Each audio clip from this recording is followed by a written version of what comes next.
Salut tout le monde, c'est Un Regard Neuf, j'espère que vous allez bien, moi comme d'habitude, ça va super. D'un homme condamné à de la prison ferme à cause d'une blague sur ses collègues de travail à un homme scotché sur son siège d'avion à cause de son mauvais comportement, les histoires des 9 condamnés que l'on va voir aujourd'hui sont complètement surréalistes.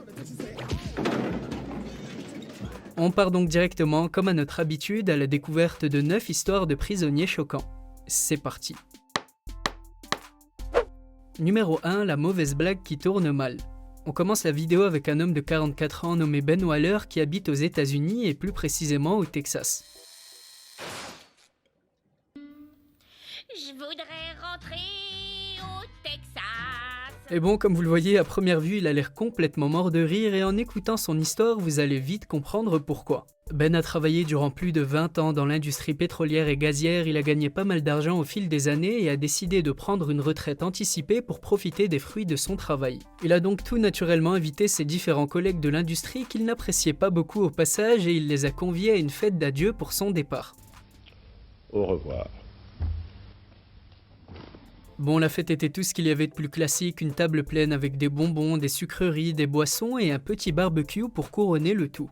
Puis à la fin, la pièce maîtresse était un énorme gâteau en forme de baril de pétrole et clairement en voyant la taille du machin, tout le monde était impatient d'y goûter. Les invités se sont d'ailleurs tous rués sur le gâteau.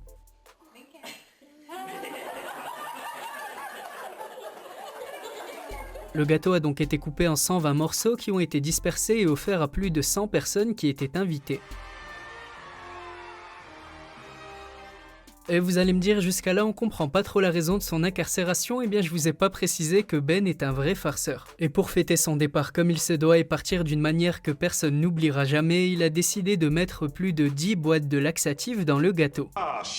Seulement quelques minutes plus tard, plus de 100 personnes ont eu une diarrhée incontrôlable et je vous épargne les détails, mais vu que les toilettes étaient pleines, les gens ont dû se soulager dans les poubelles, les ascenseurs et à même le sol de l'entreprise.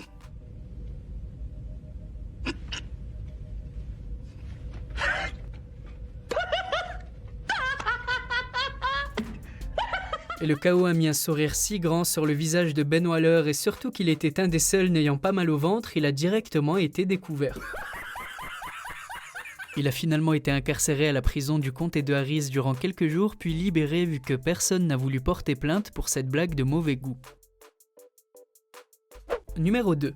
On continue avec Max Berry, un passager d'un vol en direction de Miami qui a littéralement été scotché à son siège avec du ruban adhésif. La raison est qu'il avait frappé un membre du personnel de l'avion, tenté des attouchements sur au moins 2 hôtesses de l'air, crié des obscénités et pour finir il s'était promené torse nu dans l'avion.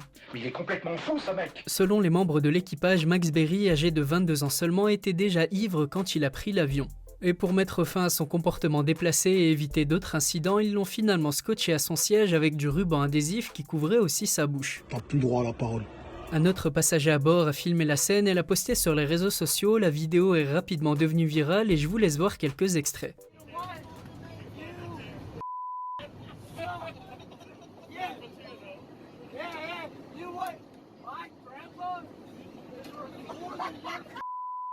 A few moments later.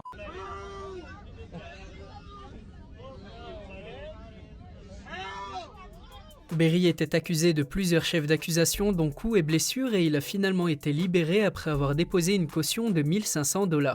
Il comparaîtra prochainement devant un tribunal en Floride où il est susceptible d'obtenir plusieurs mois de prison et une amende allant jusqu'à 35 000 $. Numéro 3. La prochaine histoire est à couper le souffle et elle est très récente vu qu'elle s'est déroulée il y a à peine quelques mois, le lundi 30 août 2021. Au Brésil, un groupe de 50 criminels ont attaqué et braqué 3 banques de la ville d'Aracatuba. Bon, jusqu'à là, certes, c'est un acte choquant, mais on entend très souvent parler de braquage et on pourrait donc se demander qu'est-ce que celui-ci a d'étonnant par rapport aux autres. Eh bien, accrochez-vous bien car pour dissuader les policiers de leur tirer dessus, les criminels ont pris certains habitants en otage et les ont utilisés comme boucliers humains dans leur fuite. Et comme vous le voyez à l'écran, ils les ont ligotés sur les toits et les capots de leur voiture.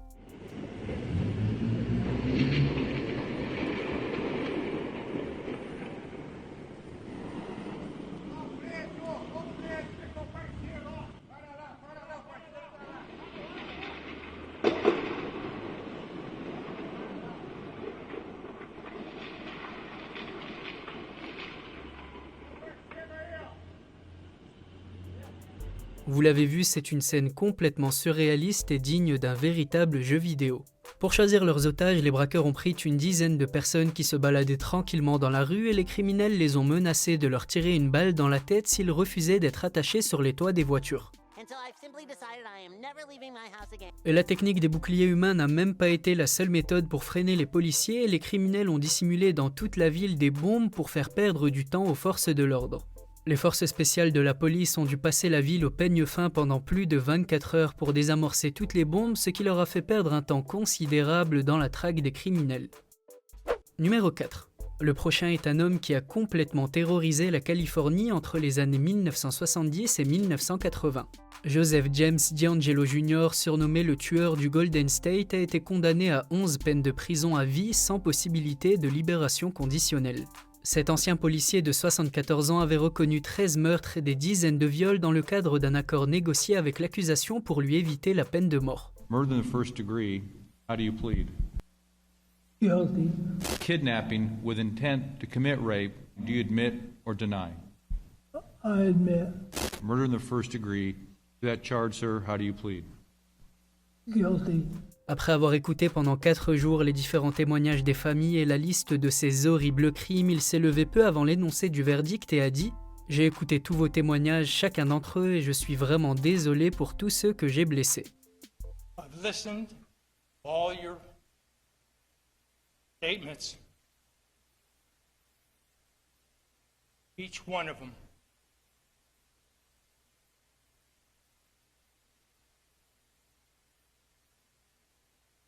And I'm truly sorry. Mais clairement, peu importe qu'il s'excuse ou non, comme l'ont dit les survivants de ces crimes, l'accusé ne mérite pas de pitié. L'âge de ses victimes s'étalait de 14 à 41 ans et ils commettaient des actes horribles en s'introduisant dans leur maison la nuit. Et malgré toutes les enquêtes, personne n'avait jamais réussi à l'identifier malgré l'ADN laissé sur les lieux du crime. Jusqu'au jour où une similitude a été trouvée entre l'ADN du tueur et les informations génétiques d'un membre de sa famille découvertes sur un site internet consacré à la généalogie.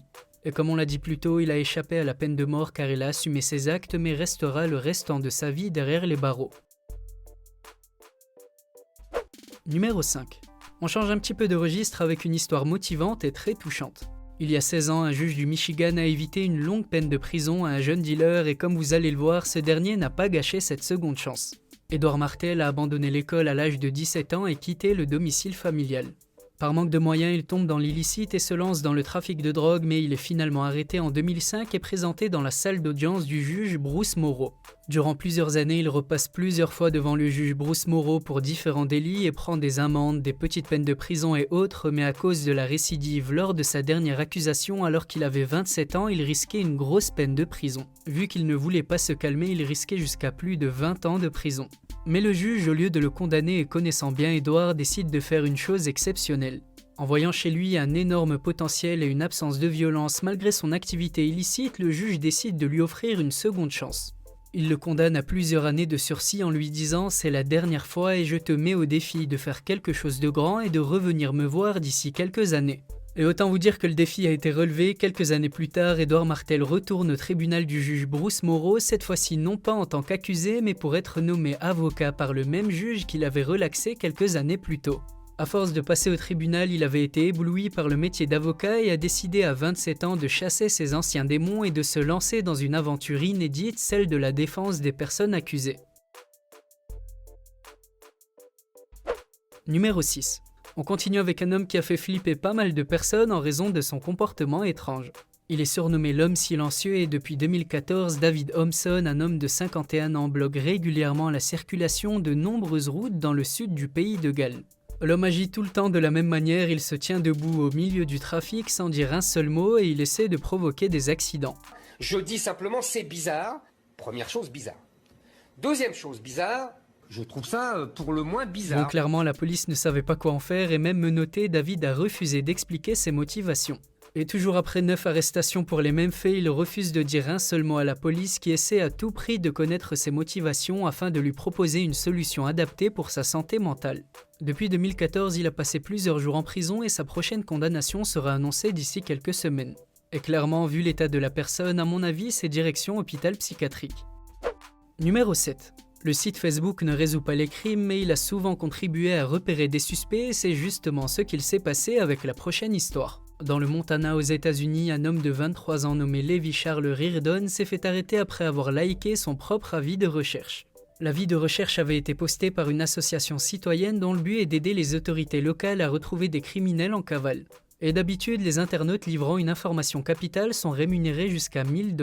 I like to make money. Et bon, ici c'était encore plus simple, recherché pour avoir volé un carnet de chèques et l'avoir utilisé pour régler des achats, il a réussi l'exploit complètement stupide de se dénoncer lui-même en likant l'avis de recherche le concernant.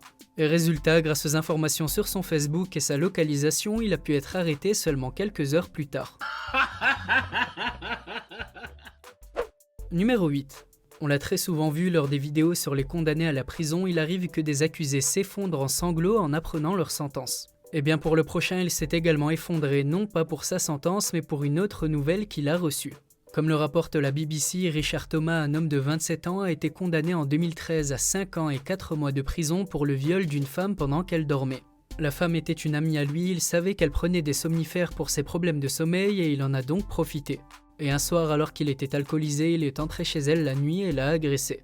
Mais à son réveil, la jeune femme s'est souvenue de tout ce qu'il s'était passé et a décidé de porter plainte. L'accusé Richard Thomas a expliqué lors de son procès qu'il n'était pas dans son état normal lorsqu'il avait fait cet acte et qu'il avait agi sous l'influence de la drogue et de l'alcool. Il a été jugé quelques semaines plus tard et a été condamné à plusieurs années de prison, mais accrochez-vous bien car en réalité, ce n'est pas sa condamnation qui l'a le plus assommé. À l'annonce du verdict, le condamné s'est complètement effondré, la raison est qu'il venait d'apprendre de la bouche du juge que sa victime et amie était porteuse du virus du sida. Évidemment, face à cette révélation, il n'a pas pu retenir ses larmes et après avoir reçu une série de tests qui se sont avérés positifs, il a découvert qu'il était lui aussi atteint du virus. Et donc depuis son jugement, il a reçu certains soins liés à sa nouvelle pathologie mais vivra à jamais avec le VIH.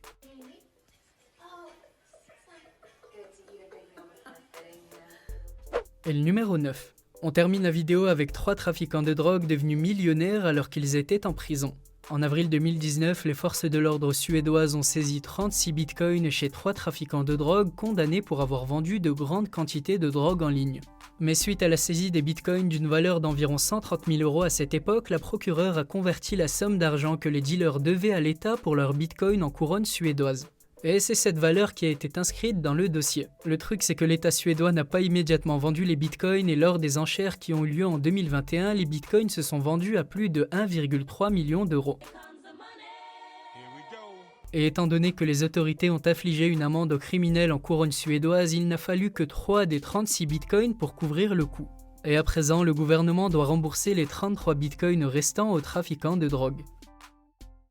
C'était tout pour moi la team Regard 9 et j'espère comme d'habitude que cette vidéo vous a plu. Si c'est le cas, n'hésitez surtout pas à laisser un petit pouce bleu, à me donner vos avis en commentaire et à vous abonner si ce n'est pas déjà fait. Comme je vous l'ai dit plus tôt, je suis également sur les réseaux sociaux et particulièrement sur Instagram, alors je compte sur vous pour aller y jeter un coup d'œil, le lien est dans la description. Sur ce, on se dit à très bientôt pour une toute nouvelle vidéo, prenez soin de vous, portez-vous bien et à la prochaine.